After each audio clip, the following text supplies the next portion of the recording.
Okay, good morning. Given two integer input, checking whether two input equal or not equal. Print corresponding equal or not equal message. So here we are taking two inputs.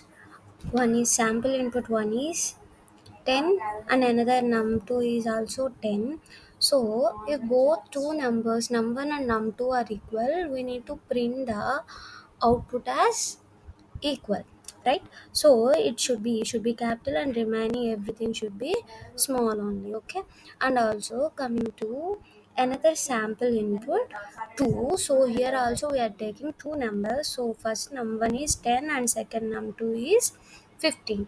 So here if you compare num1 and num2, so here both are not equal, so here we need to give the output as not equal. So here n should be capital and also e should be capital letter. So this is the sample input. So for two different inputs, we are getting two different outputs also. So according to this, we need to write code using conditional statements. Okay.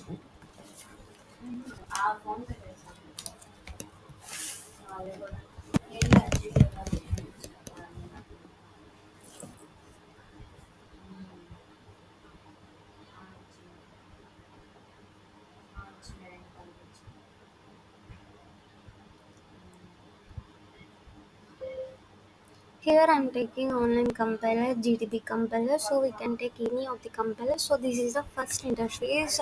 So directly I'm opening Hello World program. So here I'm editing the program. So here I'm taking two numbers. Both the two numbers are integer data type only I'm taking. So num1 and num2. And also after declaring I'm taking user defined. So that's why I'm taking scanf function. So here we are having two numbers. So that's why I'm taking two percentage d's, and also I'm reading first number and I'm reading next number 2 also. So after that I need to compare both the two numbers with the help of conditional statements. So if num1 is equal to, I'm not taking only one equal, I'm taking two equal to's.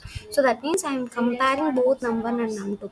If num1 is equal to num2, then we need to print it's equal, otherwise we need to print not equal. So here in this block I'm closing up to if block. Otherwise if it is not equal, if the condition is fail, I need to print the else block statement, that is not equal. So here we need to terminate it with a semicolon.